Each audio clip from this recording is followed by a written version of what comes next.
video we will see various complexity classes, or precisely the topic is easy and hard problems.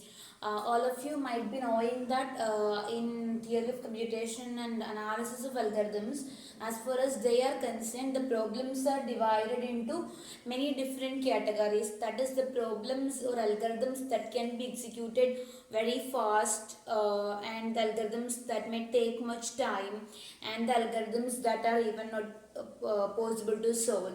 So there are different category of algorithms, and the broadest category of all is easy and hard problems. That is, we can classify problems into easy and hard problems. As the name suggests, easy problems can be solved very quickly and in terms of time. Yeah, that is in very few amount of time, units of time, easy problems can be solved and that can be verified to be working or not. But in case of hard problems, it will take a lot of time to solve them and to verify them that whether they are working correct or not. And there are even problems that can never be solved as well. Okay, so we will see everything on this video. So usually the more specific categorization of problems is into problems can be divided into polynomial time algorithms, or algorithms can be divided into polynomial time algorithms and non-polynomial time algorithms.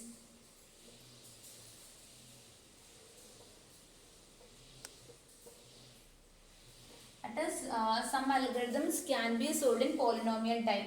Polynomial time, some n is the input size of the program, we may be able to solve them in n square amount of time. Okay, like that. For example, you know that the complexity of bubble sort is order of n square, isn't it? So n square is actually a polynomial term. So we can say that bubble sort can be solved in polynomial time. Okay, but some other problems may take exponential or factorial amount of time to solve them. Such problems can be said as non-polynomial time algorithms. For example, the traveling salesperson problem that you may be already knowing take a factorial amount of time. So such problems are known as non-polynomial time algorithms. So now if I'm giving you the notations for complexity terms, we can say that if some algorithm is taking a constant units of time or order of one time, we say that it is taking constant amount of time. Now if the algorithm is taking order of some log n time, where n is the size of input, log n time, like the binary search tree operations, we call them logarithmic algorithms or logarithmic time. If the algorithm is taking order of n time, like a linear search, which just want you to traverse to the entire array just once, we say that these algorithms are linear time algorithms, because if n is the input size, they just take time in the order of n, where n is the input size.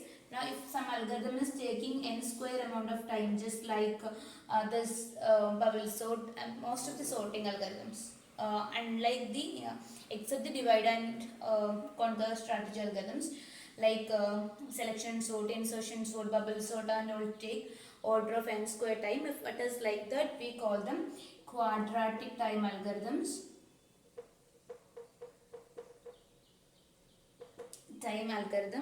If they are taking order of n raised to some k, where k is expected to be less than n, some k, we in general, this is actually the generalization of order of n raised to 1, n raised to 2. For generalizing it, we are writing n raised to k. We call such algorithms polynomial time algorithms. That is what exactly is referred to here. Polynomial time algorithms.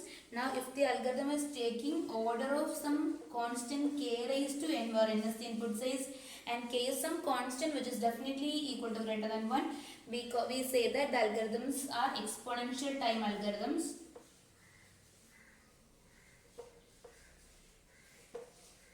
And if the algorithm is taking some order of n factorial time, we call them that factorial time algorithms. Okay.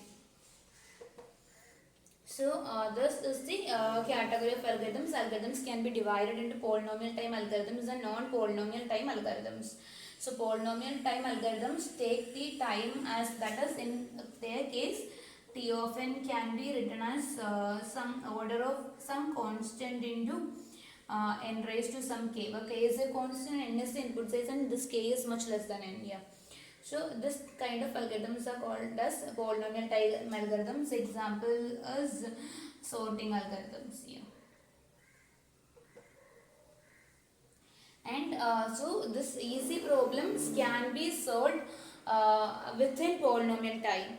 Now the non-polynomial time algorithms are algorithms that take more than polynomial time to be solved and verified. So these are the two broad categories, and if you are classifying them more precisely, they can be classified as P, NP, NP complete and NP hard. So P or polynomial time algorithms are easy algorithms. It is easy to solve them.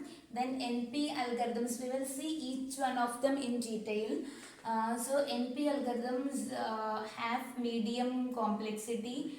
Then NP complete algorithms are actually hard to solve, and NP hard algorithms are the hardest to solve. Okay. So they are aligned in the increasing order of complexity. P algorithms are easy to solve and verify.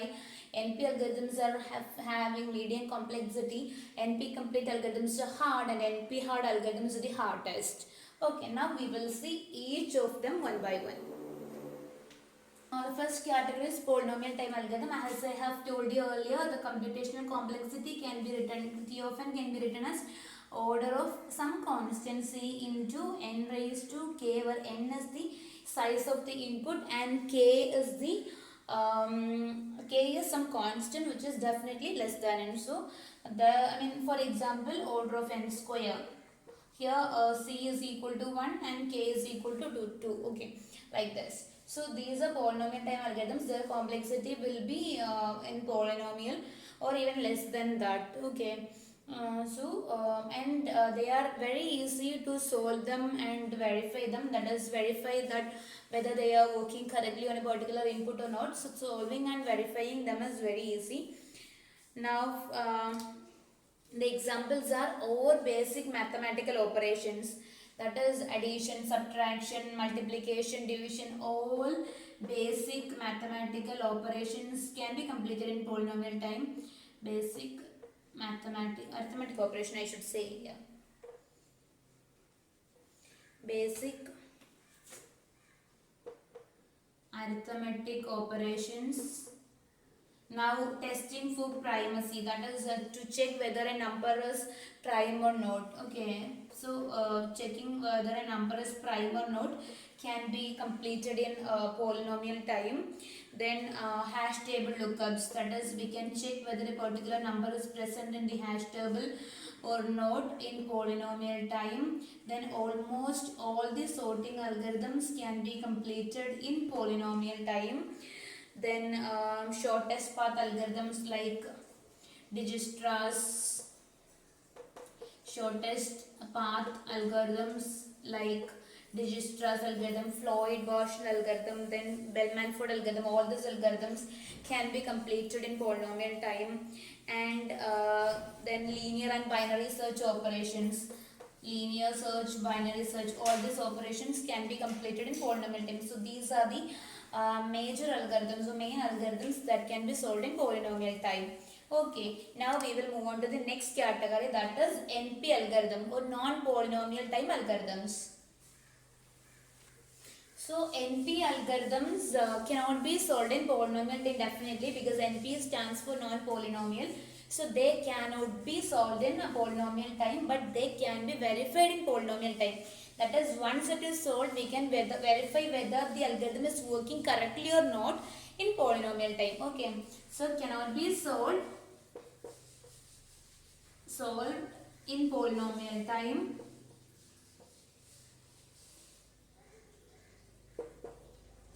but can be verified.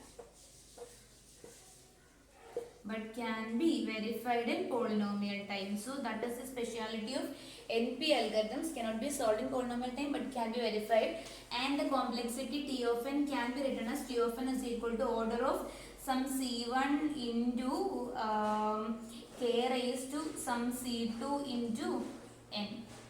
Here k is a constant, C1 is a constant, C2 is a constant, all are non-zero constants, n is the input size. Okay. So this is the general notation for complexity, because they usually take exponential amount of time to solve an algorithm. Now, if you want to get more idea, we can substitute C1 and C2 as 1. So you will get order of k raised to n. This is what an exponential algorithm is, isn't it? Substituting C1 is equal to 1 and C2 is equal to 1. So they take exponential amount of time to solve, and a typical example is graph isomorphism. Graph isomorphism.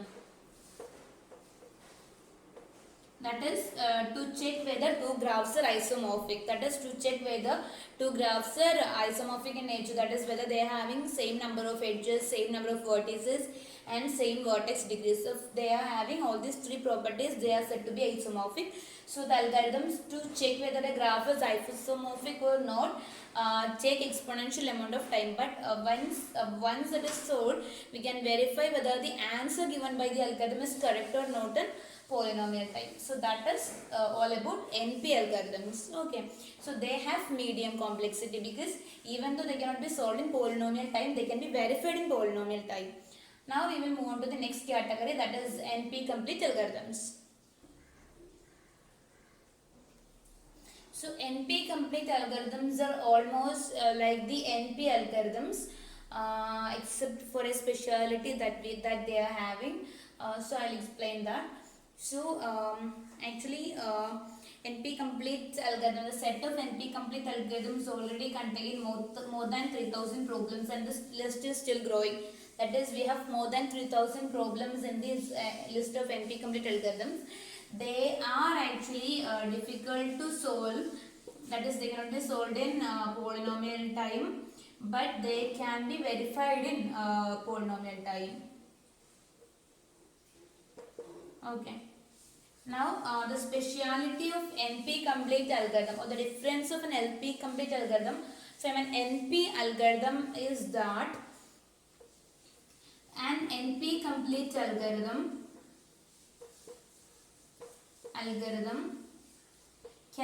can be converted to any other NP complete algorithm.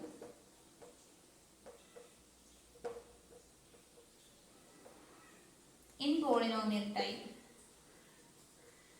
That is, you can convert any NP complete algorithm to any other NP complete algorithm in polynomial time, and this process is known as reduction. Okay, so that is their speciality. They are hard algorithms, and specialities. An NP complete algorithm can be converted to any other NP complete algorithm in polynomial time, and this process is known as reduction. Okay, examples are TSP, traveling salesperson problem, the knapsack problem, then the graph coloring problem, etc.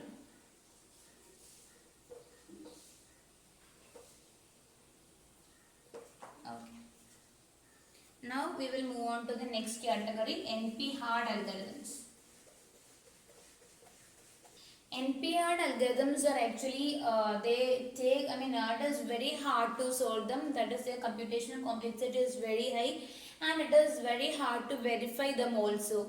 That is, it is very hard to solve them, and it is hard to verify them also. And some of the NP hard problems are not even decidable. That is, decidable means we will see decidability in detail in the next video. Even then, by saying decidability, what I say is that given a particular algorithm and an input, they cannot even decide whether this algorithm is going to halt on that particular input giving an yes or no value. Okay, that is whether this algorithm will stop on that particular input or will it loop forever. So some of the problems are undecidable. So they are the hardest problems to solve. Example, a typical example is the K-means clustering algorithms. So it is very difficult to solve them and it is very difficult to verify them also. Okay.